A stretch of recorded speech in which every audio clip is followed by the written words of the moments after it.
indege z'intambara z'igisirikare cy'Uburusiya zirekuye misile rutura hafi y'ibirindiro by'igisirikare cy'Abongereza biherereye mu Nyanja y'Umukara. Minisitiri w'igisirikare cy'Ubwongereza Ben Wallace amaze gutangaza ko indege z'intambara z'igisirikare cy'Uburusiya zirashe misile ziremereye hafi y'ibirindiro bikomeye by'igisirikare cy'Ubwongereza bibarizwa mu Nyanja y'Umukara. Ku rundi ruhande, Minisitiri w'Ububanyi n'Amahanga mu gihugu cy'Uburusiya amaze gutangaza ko ibihugu by'uburengerazuba biri kwicira umurongo utukura bikomeza gukururira igihugu cy'Uburusiya mu ntambara. Umuvugizi wa Minisitiri w'Ububanyi n'Amahanga w'igihugu cy'Uburusiya Maria Zakharova yatangaje ko ibikorwa by'uburengerazuba byo gukomeza kurunda ibitwaro ku butaka bwa Ukraine ari ukwicura umurongo w'urupfu.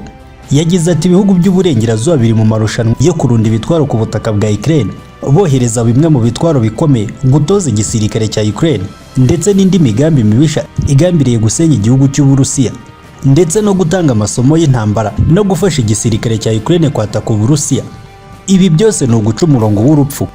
Maria Zakharova yavuze ko ibihugu by'uburengerazuba bimaze gutakaza arenga biliyoni 42 n'ibice bitatu, arenga icya kabiri yose akaba yaratanzwe na Leta Zunze Ubumwe za Amerika. Zabaye umufatanyabikorwa wa mbere mu gutiza umurindi intambara hagati y'igisirikare cy'Uburusiya ndetse na Ukraine. Andi makuru akomeye dukesha ibitangazamakuru bikomeye biratangaza ko Leta Zunze Ubumwe za Amerika ziri kwiga ku ikoranabuhanga rya drone ziri gukoreshwa ku kibuga cy'imirwano muri Ukraine. Belarus Dipariti ziratangaza ko Leta Zunze Ubumwe za Amerika n'ibindi bihugu bigize umuryango NATO biri kwiga ku ikoranabuhanga rya drone igisirikare cy'Uburusiya kiri gukoresha ku kibuga cy'imirwano. Belarus Dipariti zikomeza ivuga ko Leta Zunze Ubumwe za Amerika ziri gukwirakwiza ibihuha bivuga ko izi drone ziri gukoreshwa mu bitero bya kamikaze ari izakorewe muri Iran. Umuvugizi wa Minisitiri w'Ububanyi n'Amahanga mu gihugu cya Iran, Nasser Kanani, yahakanye amakuru avuga ko izi drone ziri kurwana ku kibuga cy'imirwano zoherejwe n'igihugu cya Iran, avuga ko ari ibihuha biri gukwirakwizwa na Leta Zunze Ubumwe za Amerika. Yemeza ko igihugu cya Iran kitigeze cyohereza indege za drone mu gihugu cy'Uburusiya. Ni mu gihe ku rundi ruhande systeme z'ikirere z'igisirikare cy'Uburusiya zasandaje kajugujugu ya Mi-8 muri Donetsk, drone zigera kuri 18 mu karere ka Zaporizhia. Indege za kajugujugu z'intambara z'igisirikare cy'Uburusiya zasutse amabombe ku bigo bitatu bya gisirikare ndetse no ku bubiko bune bw'intwaro. Mu gace ka Kherson, igisirikare cy'Uburusiya cyarashe misile ziremereye ku bimodoka 72 birasa ibisasu bya rokete. Mu karere ka Kherson honyine kari kuberamo imirwano ikomeye, igisirikare cy'Uburusiya cyarashe mu duce 179.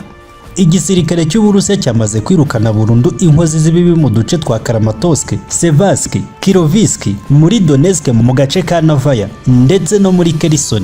Ambasaderi w'Uburusiya muri Leta Zunze Ubumwe za Amerika Anatoly Antonov yatangaje ko Leta Zunze Ubumwe za Amerika zishaka gutuma igihugu cy'Uburusiya gikanda kuri buto y'ibitwaro bya kirimbuzi.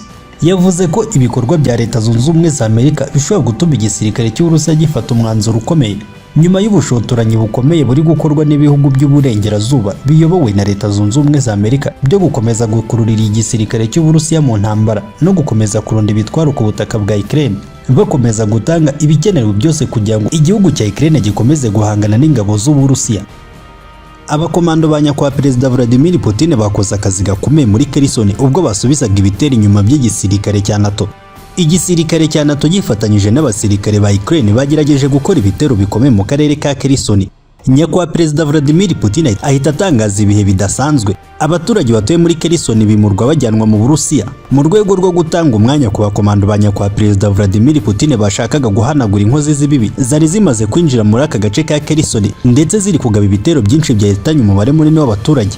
Generali w'ingabo za nyakwa Perezida Vladimir Putin ziri ku kibuga cy'imirwano Saruvikin yahise atangaza ko igisirikare cy'uburengerazuba kiri kumusunikira gukoresha imbaraga z'umurengera. Mu kiganiro gikomeye yagiranye n'igitangazamakuru Russia Today ahagana mu masaha ya saa sita z'ijoro nibwo ibitero by'igisirikare cy'Uburusiya byongeye kumvikana mu duce twose twari turimo abacancuro ba NATO. Uburusiya bwakoze ibitero bikomeye busubiza inyuma abacancuro ba NATO bafatanyaga n'abasirikare ba Ukraine. Umubare munini w'abasirikare ba NATO baguye ku kibuga cy'imirwano, abandi bafatwa mpiri. Mu masaha y'igitondo igisirikare cy'Uburusiya cyerekanye abasirikare bagera kuri 300 bafashwe mpiri mu mirwano ikomeye yabereye mu gace ka Kherson. Ibi byose bikaba byabaye nyuma y'uko General Sorovikin yaramaze gutangaza ko agiye gukoresha imbaraga zidasanzwe bitewe n'igitutu ari gushyirwaho n'ibihugu by'uburengerazuba bikomeje gushuka Perezida Volodymyr Zelensky, dore ko igisirikare cya Ukraine gifatanyije n'abacancuro ba NATO cyakoreshaga ibimodoka rutura byahimariza bya Leta Zunze Ubumwe za Amerika bigaba ibitero ku bigo bibarizwamo abakomando ba nyakubahwa Perezida Vladimir Putin ndetse no ku bice bituwemo n'abaturage bikangiriza ibikorwa byinshi by'abaturage. Nyakubahwa Perezida Vladimir Putin agahita atangaza ibikorwa bidasanzwe mu turere twose duherutse komekwa ku gihugu cy'Uburusiya. Ubundi General Sorovekin agahita atangiza imirwano ikomeye ku bice byose byamaze kwinshirwamo n'inkozi z'ibibi z'uburengerazuba. Intsinzi ikomeye yongeye kumvikana mu matwi ya nyakubahwa Perezida Vladimir Putin ubwo General Sorovekin yamutangarizaga ko abacancuro ndetse n'abasirikare ba Ukraine bajya muri 300 bose bamaze gufatwa mpiri, abandi umubare munini ukaba waguye mu mirwano ikomeye. Igisirikare cy'Uburusiya kirwanira mu kirere Aerospace Forces cyakoze akazi gakomeye. Indege z'intambara zidasanzwe za Aciye 52 nibwo bwa mbere zari zigaragaye ku rugamba ari nyinshi cyane, zagaragaye mu kirere cya Kherson zihiga bukware inkozi z'ibibi zose, zikaba zabashije gusandaza ibimodoka by'intambara, ibifaru ndetse n'ibindi bikoresho bya gisirikare bya bifitwe n'igisirikare cya Ukraine. Igisirikare cya Ukraine cyakoze igitero gihereye ku butaka ndetse no mu kirere. Drone zigera kuri 15 zasandajwe n'igisirikare cy'Uburusiya ndetse na Mi-8 kajugujugu rutura zavuye muri Leta Zunze Ubumwe za Amerika nazo zikaba zasandajwe na misile z'igisirikare cy'Uburusiya. Indege za Su-57 supersonic fight bomber zakoze akazi gakomeye dore ko zabashije gusenya bimwe mu birindiro bikomeye byari byamaze gushingwa n'abasirikare ba Ukraine, aho bari bagiye bashinga ibitwaro birasa bishinze ku butaka rutura. Ndetse n'ubwirinzi burinda misile bwa S-300 bwatanzwe na Leta Zunze Ubumwe za Amerika, ubu bwose bukaba bwasutsweho na misile ziremereye n'indege ya Su-57. Igisirikare cya Ukraine cyasubijwe inyuma n'ibitero bikomeye by'abakomando ba nyakubahwa Perezida Vladimir Putin bari bakomeje kubotsa umuriro. Rikaba ari isomo rikomeye ryatanzwe na nyakubahwa Perezida Vladimir ku kibuga cy'imirwano ku bacancuro b'uburengerazuba bakomeje gusunikira igihugu cy'Uburusiya mu ntambara. Ni mu gihe ku rundi ruhande ibindi bihugu biyobowe na Leta Zunze Ubumwe za Amerika bikomeje gutangaza indi nkunga y'ibitwaro rutura bigomba guhita byinjira ku kibuga cy'imirwano. Ubudage bwamaze gutangaza ko bugiye kohereza bimwe mu bifaru rutura byakozwe n'igisirikare cy'Ubudage.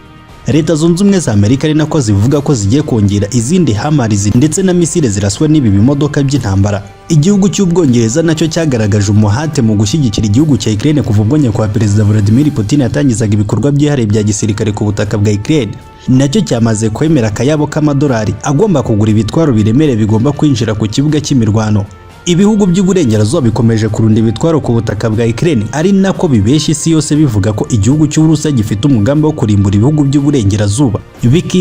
Bikagaragaza amakuru y'ibihuha yerekana ko igisirikare cy'Uburusiya gifatanyije n'Abashinwa, Korea y'Amajyaruguru ndetse na Iran bafite umugambi wo kurimbura uburengerazuba. Akaba ariyo mpamvu ngo bakomeje gushyigikira igisirikare cya Ukraine ngo kirwanye Uburusiya. Ni mu gihe ku rundi ruhande ibitangazamakuru bikomeye nka Belarus Departize Bomb Today byashyize hanze inkuru ikomeye, inkuru igaragaza ko igisirikare cy'Uburusiya cyamaze kuvumbura imigambi ya Leta Zunze Ubumwe za Amerika yo gutangiza umurongo w'urugamba mushya ku gihugu cy'Uburusiya ku bihugu bihana imipaka n'Uburusiya, mu rwego rwo gutuma igisirikare cy'Uburusiya gihora mu ntambara, ubukungu bw'Uburusiya bugatembagara. Ibi byose ariko nyakubahwa Perezida Vladimir Putin amaze kugaragaza ko igihe yahaye Leta Zunze Ubumwe za Amerika n'ibihugu by'uburengerazuba cyo kwitekerezaho kirangiye, ahubwo agomba guhagarika ibi bikorwa byose by'ubushotoranyi biri gukorwa na Leta Zunze Ubumwe za Amerika n'ibihugu bikorera mu kwaha kwayo.